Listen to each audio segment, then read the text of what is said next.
Bonjour tout le monde et bienvenue dans ce briefing des marchés du 16 septembre 2020. Avant de commencer, je vous laisse prendre connaissance de l'avertissement légal sur les risques.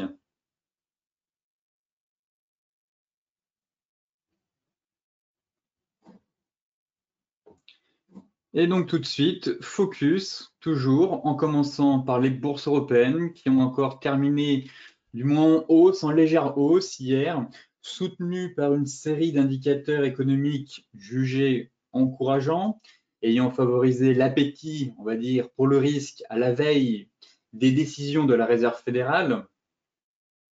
Donc cette progression des actions s'appuie principalement sur les bonnes nouvelles macroéconomiques qu'on a eues hier, comme l'accélération par exemple de la production industrielle en Chine. On a eu plus 5,6% sur un an en août, complété aussi par un rebond des ventes au détail, plus 0,5%. Enfin, l'amélioration marquée du moral des investisseurs selon l'indice ZOO, ou encore le meilleur chiffre qu'attendu de l'indice Empire State d'activité manufacturière dans la région de New York. Toutefois, maintenant, les investisseurs attendent par ailleurs les décisions qu'annoncera ce mercredi la Réserve fédérale à l'issue de 2 jours de réunion de politique monétaire. Le marché s'attend quand même à un statu quo sur les taux et surveillera surtout les précisions que pourrait apporter la Fed en fait sur sa nouvelle stratégie en matière d'objectifs d'inflation. Donc autant sur le fait qu'elle va continuer à soutenir les marchés tant que la reprise ne sera pas véritablement au rendez-vous et qu'on n'aura pas une reprise forte, ça c'est acquis entre autres. Par contre, l'objectif d'inflation va être très regardé par les investisseurs et cela devrait aussi avoir de ce fait un impact sur les métaux précieux, dont le gold et l'argent. On fera un point technique justement sur les métaux précieux dans la partie graphique, car il se passe quelque chose de très intéressant sur les métaux. Côté US, par contre, Wall Street a fini en hausse aussi, à la veille des décisions de la Réserve fédérale, que les investisseurs, comme je vous le disais, s'attendent à s'en tenir à sa politique accommodante, donc rien ne devrait changer de ce côté-là. La conférence de presse de son président, donc Jérôme Powell, est prévue ce mercredi à 20h30. La Fed doit notamment divulguer ses prévisions d'évolution des taux jusqu'en 2023, maintenus entre 0 et 0,25% depuis mars. Donc les taux bas devraient, encore une fois, rester bas encore très longtemps, à mon avis, pour les prochains mois, voire même les prochaines années. Par contre, sur le marché pétrolier, il a été orienté à la hausse. Hier, on a quand même eu un rebond technique hier puis ce matin, tout simplement parce que le secteur pétrolier est orienté à la hausse dans l'attente de l'arrivée de l'ouragan Sally sur les côtes américaines qui perturbe la production. Donc, c'est un facteur qui l'emporte, à court terme en tout cas, sur les prévisions sombres de l'Agence internationale de l'énergie en matière de reprise de la demande. Donc, encore une fois, des investisseurs qui se rattachent à de l'espoir sur du très très court terme, le passage d'un ouragan, mais cela suffit à doper les cours du pétrole hier, comme ce matin. Toutefois, à mon avis, les prévisions et la reconnexion avec la réalité et la demande à venir au cours des prochains mois, voire des prochaines années, devrait, sur le long terme, bien sûr, pénaliser la hausse du baril de Brent ou même du WTI. Côté graphique, ici, c'est le Nasdaq en fonction de son ratio, donc de son price earning ratio, donc le cours par rapport au bénéfice. Donc c'est un ratio boursier et aussi par rapport aux 12 mois de revenus anticipés. Donc là, actuellement, c'est le cours du Nasdaq. En jaune, ici, nous avons les 12 mois de revenus anticipés et on constate que normalement, la courbe en bleu évolue au-dessus de celle du Nasdaq. Et depuis la crise du Covid, on a très clairement eu une accélération de la tech, en pleine accélération, mais aussi beaucoup de spéculation, comme vous le savez, de la part de SoftBank, avec plus de 30 milliards sur les dérivés. Et on constate que la dernière fois, justement, que cela s'est produit, où le Nasdaq passait au-dessus des bénéfices à venir sur les 12 mois, c'était en 2000. Donc, beaucoup commençaient à parler d'une bulle sur le Nasdaq. Effectivement, si on prend uniquement les prix, et rien que les prix, on regarde un graphique, on a une parabole. On a véritablement une parabole, des niveaux de valorisation assez extrêmes et une dynamique qui laisse à penser qu'on est potentiellement dans une bulle sur la tech. Toutefois, comme je vous l'expliquais hier, à prendre avec des pincettes, mais l'article du magazine Barron's estimait certes qu'il y avait une bulle, mais que la force qui était présente sur les marchés devrait encore continuer. Donc, à voir avec le temps si cela va s'avérer ou pas, mais effectivement, cela pourrait continuer. Et d'une part, on peut se dire, justement, j'essaye, je ne vais pas me faire l'avocat du diable, mais essayer de comprendre la logique de Barron's en regardant ce deuxième graphique. Et là, on se rend compte en fait que depuis mars 2020, le ratio price earning a connu un bond rapide. Effectivement, on était aux alentours de 20 ici, on est passé à 38, passant de quasiment 18 à 38. Mais dans la bulle de l'an 2000, le Nasdaq, ce ratio boursier, eh bien, on se situait quand même à 60. Donc, d'un point de vue des prix, on se rend compte effectivement que purement si on regarde que les prix via l'analyse technique, effectivement, tout, je veux dire, les planètes s'alignent pour dire qu'il y a une bulle spéculative sur le Nasdaq. On est en pleine parabole, on est en pleine euphorie. Des investisseurs qui sont en manque d'imagination se focus uniquement sur un agrégat de valeur, à savoir les Fangman. Et derrière, en 3 jours, ça peut perdre 1000 milliards. Donc oui, ça ressemble à une bulle, à quel point le moindre excès engendre un excès et on peut perdre 1000 milliards en seulement 3 jours. Et d'un autre côté, si ces forces acheteuses sont toujours en place, effectivement, il y a de la place. En 2000, le ratio était à 60. Là, on est quand même haut, ça je ne vais pas le nier, on est sur des niveaux assez extrêmes. Mais si cette force continue à se mettre en place, eh bien, voilà. Là, on aurait le scénario vraiment d'une parabole au niveau des prix et d'un point de vue des ratios boursiers. Là, c'est analyse technique. Ici, les ratios boursiers. Et d'un point de vue des ratios boursiers, effectivement, si on commence à aller même chercher au-dessus de 40, voire les 50, là, ça commencerait vraiment à coincer et l'élastique risquerait de lâcher. Ici, c'est un graphique qui représente le sentiment des investisseurs. La récession a-t-elle pris fin? Très probablement, selon les investisseurs. Parce que pour la première fois, selon eux, depuis février, les investisseurs pensent en termes de cycle économique plutôt qu'en termes de récession. Donc, ici, début du mois de mars, même février, les investisseurs priceaient à 90% la récession. C'est exactement ce qu'on a eu. On est toujours en récession pour moi. La récession, peut-être qu'on a traversé le pire, mais on est toujours dans une récession. On a toujours un taux de chômage aux États-Unis, certes, qui est diminué, mais qui est quand même à 8%. Des faillites en chaîne. Les faillites aux États-Unis ont atteint un niveau record, plus impressionnant encore qu'en 2008. Et personne ne sait si on aura une deuxième vague, voire une troisième ou une quatrième vague.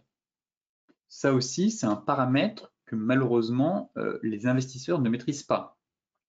Et ce qui me fait un peu sourire sur ce graphique, c'est que ici, on voit que on a le sentiment que les investisseurs ont senti le truc arriver, si vous voulez. Vous voyez, on est passé quand même des investisseurs qui ignoraient une récession et doucement, ça a commencé à monter. Alors oui, ça a accéléré durant fin 2008, début 2009, mais voilà, ça a pris de 2007 à quasiment 2009, à peu près 12 à 18 mois pour pricer la récession à cause de la crise des subprimes. Là, on était au plus bas. Et du jour au lendemain, véritablement du jour au lendemain, on est passé de quasiment 0% à 90%, en l'espace de 15 jours, il me semble, même pas un mois. Donc on passe de zéro, pas de récession, à récession immédiate, et d'un coup, les banquiers centraux sortent du bois, tout va bien, c'est la reprise, le taux de chômage, il va diminuer parce que Trump l'a dit, la récession, il n'y en aura pas. Alors on a une contraction historique, mais on a des investisseurs qui réagissent surtout, encore une fois, par des biais, par des émotions. On passe d'un extrême à l'autre. On fait vraiment le yo-yo. Autant là, ça a mis du temps à se dégonfler, pareil ici.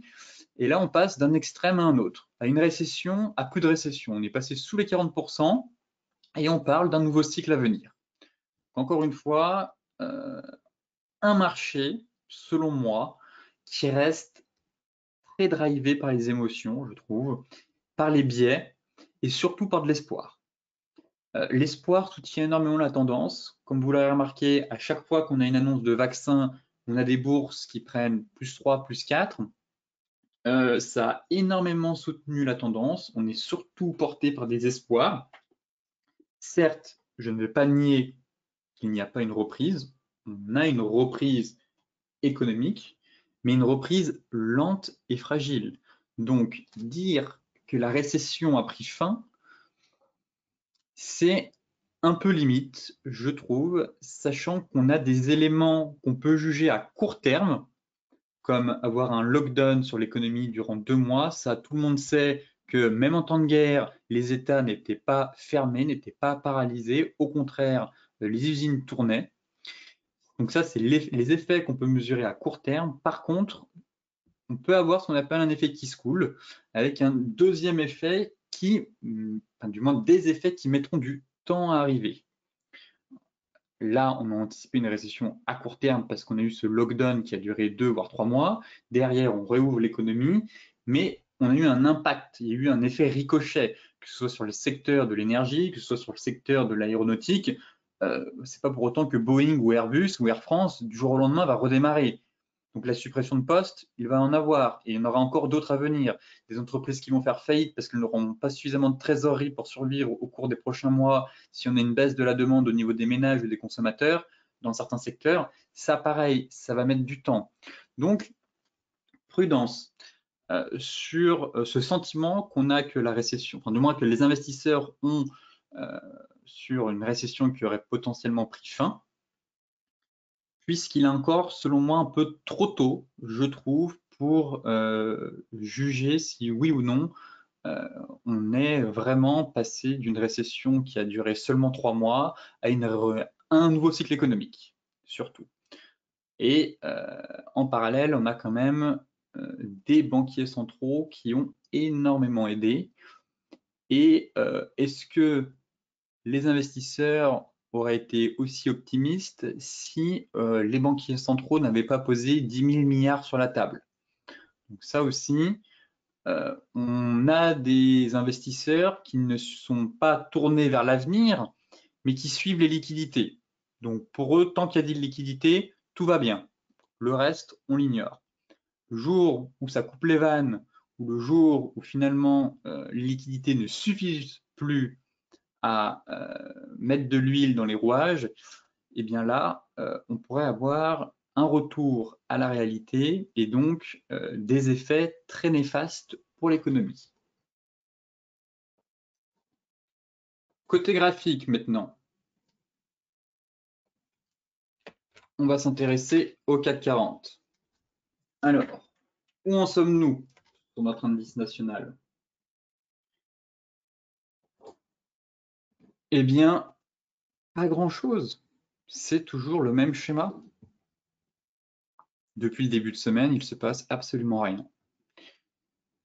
C'est une larve. Donc, il ne va rien se passer d'ici 20h30. Donc, j'ai envie de vous dire qu'on fera le point demain, surtout. Le scénario et le plan n'a toujours pas changé depuis hier, ni depuis lundi, ni depuis avant que je parte. On est toujours dans ce range, marché réservé à de l'intra-scalping encore, je me répète. Et j'attends surtout la réaction des prix face à la MM200. Voilà. Donc elle n'a pas été testée depuis un bon bout de temps. Et logiquement, on assiste souvent à un premier échec lorsque les prix sont confrontés. La MM200, elle est regardée par l'ensemble des investisseurs. Et donc là, entre aujourd'hui et demain, elle va continuer à baisser et ça risque de coincer. Et tant qu'on est dans ce triangle et tant qu'on n'arrive pas à franchir la MM200, pour moi, on a un marché qui est complètement indécis et incapable de prendre une direction claire sans un prochain catalyseur. Donc, sur le CAC, il n'y a strictement rien à faire, surtout avec l'annonce des banquiers centraux cette semaine, du moins surtout avec l'annonce de Jérôme Powell. Il faut savoir rester à l'écart et aller là où il y aura peut-être moins de turbulences et éviter de se faire piéger. Mais là, surtout sur le CAC, eh bien, il se passe absolument rien. Pour ma part, toujours dans ce range, j'en ai du mal et je continuerai à mettre en place plutôt une stratégie, on va dire plutôt vendeuse, à l'approche de la MM200 et de la borne haute de ce triangle. Toutefois, ce serait bien d'avoir un signal technique comme une divergence ou un chandelier japonais, tout simplement. Le DAX, c'est exactement la même chose. Il se passe rien dans un range capé sous 13 300. On ne parvient pas depuis le début de la semaine. C'est le yo-yo.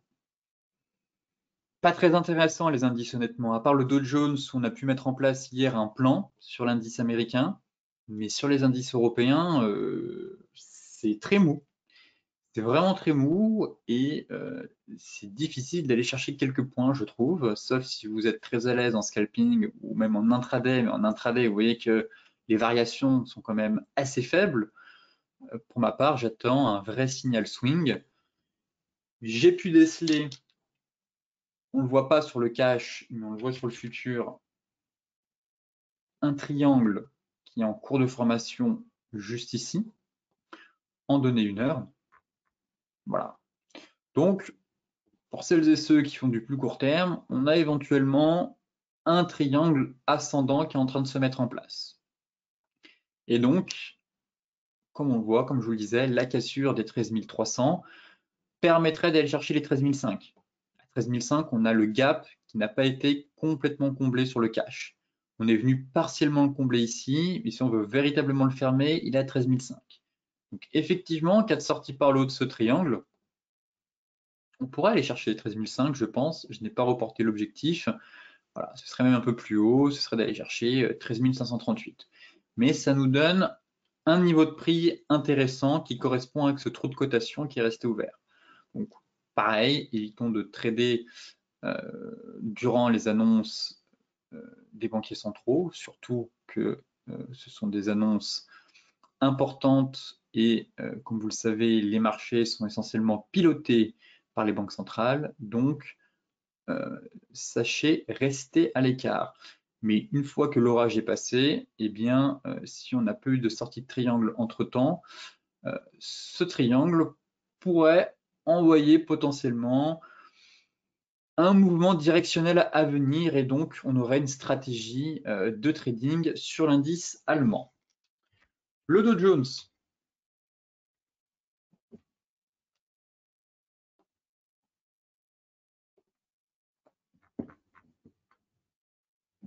Alors, le Dow Jones,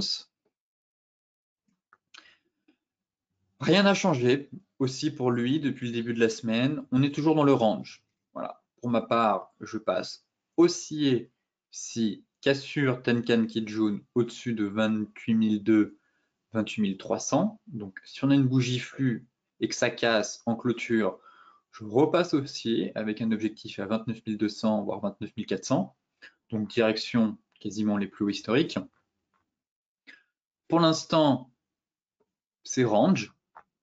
Voilà, on est dans un range, on a tenté de faire un double top, double bottom, pardon. Derrière, on s'est fait une petite étoile du soir sur la borne haute du range, mais bon, ce signal est certes joli, mais c'est un peu un pile ou face avant la Fed. Voilà. Étant donné que la Fed peut très bien décevoir. Bon, c'est quand même, elle va quand même surveiller le ton de son discours, mais elle peut très bien aussi rassurer le marché une nouvelle fois et lui permettre d'accélérer. Donc, tant qu'on est dans ce range, eh bien, stratégie de ping-pong entre les deux bornes et la cassure permettra de se positionner afin d'accompagner le prochain flux directionnel. Donc, soit retour sur les plus hauts avec la cassure qui jaune 4 heures, soit si on casse les plus bas, sachant qu'on avait fait une correction, reprise à court terme de ce petit flux baissier et direction les 26 680 points. L'euro-dollar maintenant. Pareil, l'euro-dollar, pas envie d'établir une prévision avec la Fed ce soir. Je le passe très rapidement en revue, on est toujours dans le range. Pour moi, les niveaux que je surveille, c'est surtout la cassure des 1,1745 si c'est baissier pour aller chercher l'oblique de long terme et donc faire ce pullback.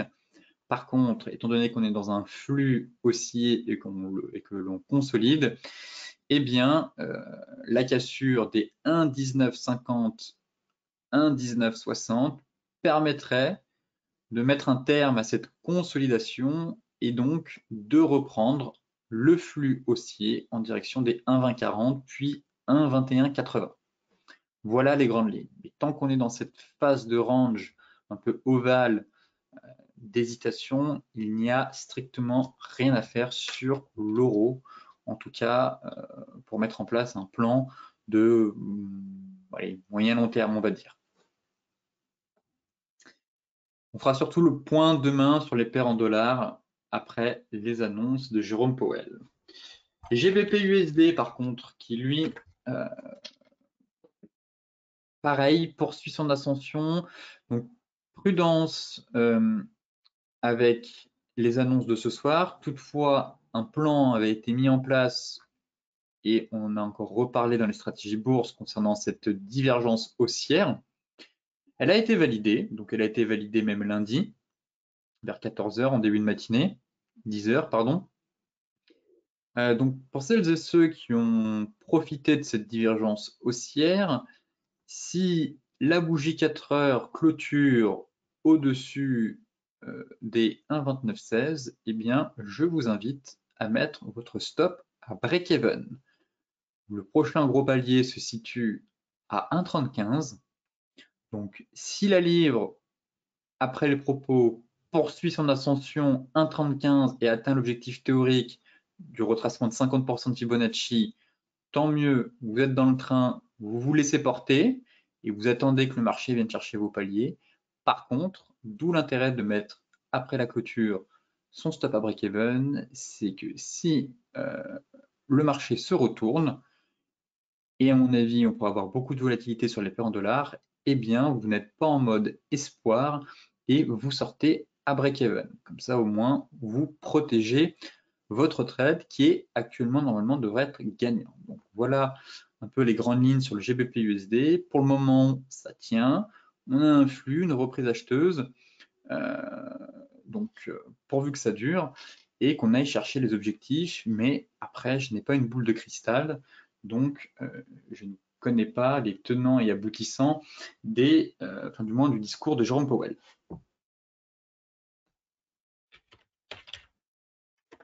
Pour OGBP, pareil, divergence baissière qui a fonctionné aussi. Sortie de range ici par le bas et ça corrige, ça devrait aller chercher les 38,2 logiquement. Pareil, commencer à mettre son stop à break-even n'est pas une si mauvaise idée, je pense. Et pourquoi pas prendre des bénéfices ici, voilà, sur le support. Ça peut sembler intéressant et ensuite voir la réaction du marché ou au moins mettre son stop à break-even. C'est vrai que si c'est un point haut du range de très long terme, ça peut être intéressant de garder un reliquat si jamais on a une correction plus profonde. Ça peut offrir vraiment un trade assez conséquent. Donc, protéger, oui. Couper totalement sa position, pas forcément. Garder un reliquat peut être intéressant, surtout si le marché voilà, poursuit sa baisse en tout cas.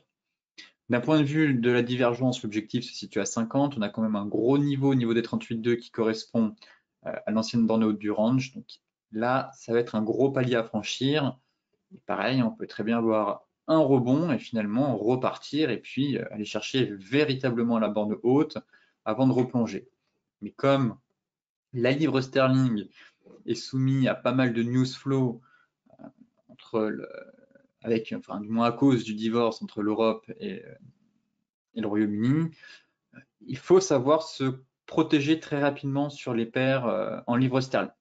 Pareil, là, ça semble bien parti, on casse la quille jaune, donc rapidement protéger le trade et ne pas redonner vos gains si durement gagnés au marché.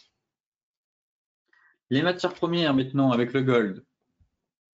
Alors le gold, les objectifs d'inflation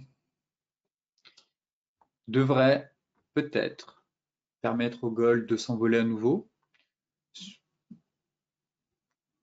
Si Powell parle bien entendu de l'inflation à venir, sinon, bon, je ne vois que cet argument qui pourrait propulser les métaux précieux, du moins confirmer vraiment cette sortie-là, cette phase un peu, on a du mal véritablement à sortir, enfin à réintégrer plutôt, à sortir de cette phase d'endormissement un peu qu'on a eu depuis le 21 août.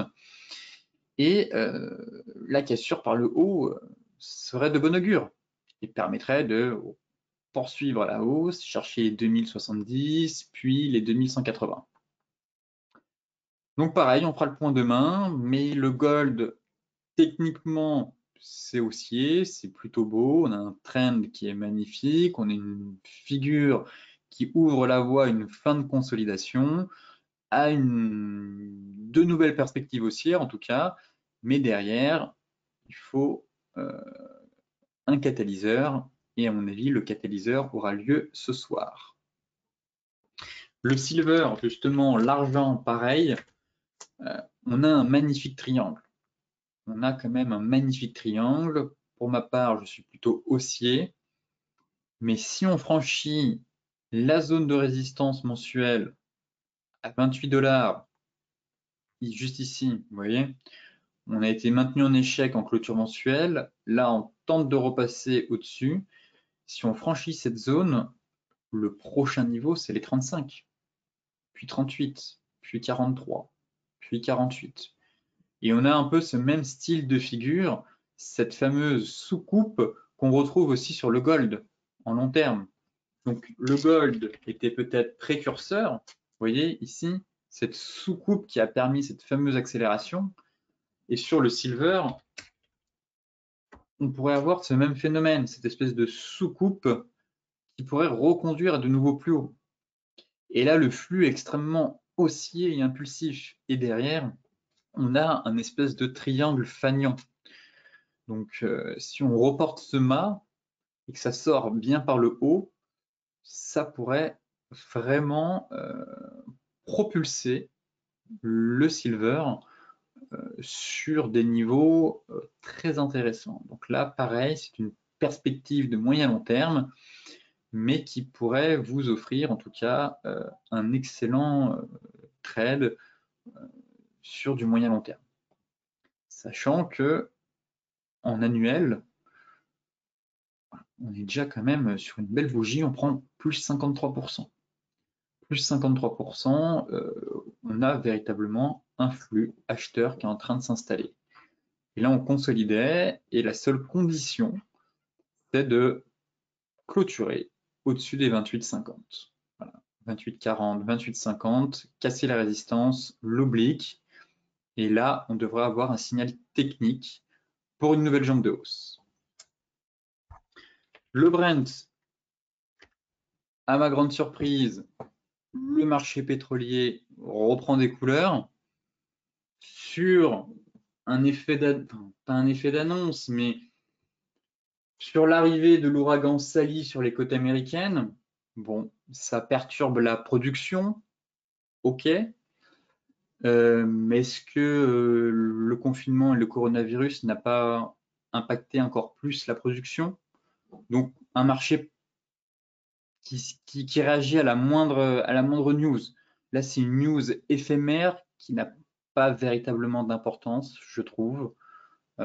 C'est une news de court terme. Des ouragans, il y en a chaque année sur les côtes américaines. Chaque année, on y a le droit. Mais le marché se raccroche à ça pour estimer que le pétrole doit monter. Alors que derrière, on a par contre l'OPEP qui révise fortement la baisse, des consommateurs qui consomment, enfin des ménages qui consomment moins, des consommateurs aussi, mais qui se tournent vers d'autres énergies, des États, surtout en Europe, qui mettent en place des plans de relance tournés vers l'hydrogène, des énergies plus vertes, pas vers les hydrocarbures. Donc, à long terme, finalement, on se dit que le pétrole va battre de l'aile et que là, à court terme, on a un marché qui tente de rebondir. Donc, pareil, sur ce rebond, je me méfie un peu. Ça a quand même validé un double bottom. Ok, ça, je ne vais pas le nier. Ici, on a eu une sortie avec un magnifique double bottom. Donc, peut-être que certains ont réussi à se positionner dessus. Objectif quasiment atteint. Voilà, objectif du double bottom, c'est 42,2. Et là, pour l'instant, on bute sur résistance. Donc, voyons voir si les US vont réussir à soutenir la cadence. Maintenir la cadence haussière, j'ai envie de dire, mais on est sur double niveau de résistance, bas de nuage et résistance via les prix. J'ai quand même du mal. J'ai l'impression qu'on est plus dans un rebond technique. J'ai du mal à croire que le marché va prendre 4, 5, 6% à cause d'un ouragan qui pourrait perturber un peu la production. C'est pas ça l'élément phare actuellement. C'est un bruit de marché selon moi. C'est pas ça qui. Voilà, ici on avait véritablement un mouvement qui était dû à des prévisions, à un choc de la demande. Là, ça ressemble à un rebond technique porté par un bruit qui est un ouragan qui va venir frapper les côtes. Donc à court terme, c'est une vision de court terme. Le light, même constat, seulement que le light, on est quand même repassé au-dessus de la résistance trimestrielle.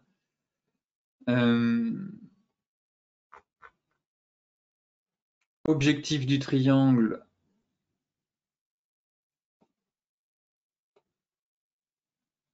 quasiment atteint, voire atteint.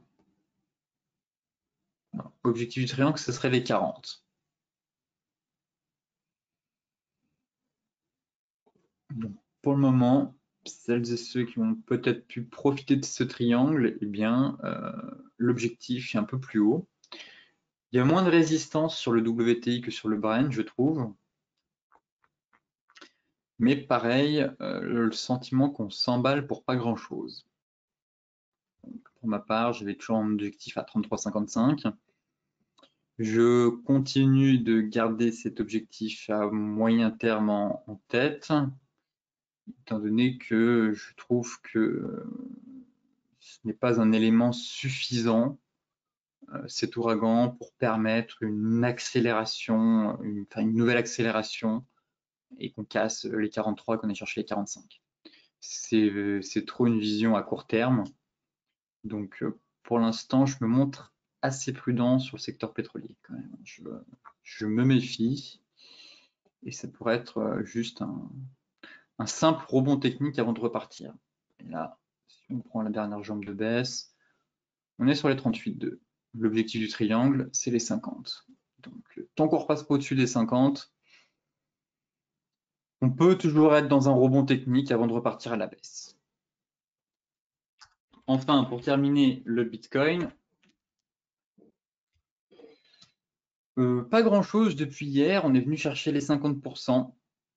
Voilà, donc on se trouve à la croisée des chemins, selon moi, sur le BTC. Objectif du triangle atteint, retracement 50% fait, soit l'objectif de la divergence haussière. J'ai envie d'être neutre. J'ai envie d'être neutre maintenant. Les acheteurs doivent faire leurs preuves en cassant les 10 009. Voilà. Là, pour moi, c'est balle au centre. Balle au centre, dynamique de fond haussière depuis le mois de mars, hein, théorie d'eau, des plus bas à des plus hauts de plus en plus haut, donc ça, ok, c'est validé. À court terme, balle au centre, il faut qu'on casse les 10 009. Voilà. C'était un gros niveau, les 10 009, on l'a cassé sur cette bougie flux, ça a tenu pas mal de temps, on l'a recassé dans l'autre sens sur bougie flux, et là, c'est là que ça va jouer. Donc pour ma part, plutôt neutre. Même si j'affine en données 4 heures, je ne vois pas un signal de vente ni d'achat. Je vois en données 15 minutes un range. Et voilà, la sortie par le haut de ce range ou par le bas devrait donner le tempo pour la suite. Mais je suis neutre à court terme, haussier à long terme, tant qu'on ne repasse pas sous les plus bas à 9900, 9800, pardon. Donc, surveillez-moi la sortie de ce range de consolidation, surtout s'il se fait par le haut. Là, ça devrait permettre une nouvelle accélération pour tenter enfin d'aller reconquérir les 12 000 $. Sur ce briefing des marchés touche à sa fin. Comme d'habitude, je vous mets le lien dans la description de la vidéo. Le replay des stratégies bourse Forex est disponible sur notre chaîne YouTube. Je vous souhaite donc, en attendant de nous retrouver demain, eh bien, une excellente journée, de très bons trades. Soyez attentifs et à la fois prudents sur les marchés. Surveillez votre exposition car il y a pas mal de volatilité. Enfin, il va y avoir de la volatilité avec les annonces de la Fed. Donc, surveillez votre exposition et votre levier pour éviter d'être à contre-courant.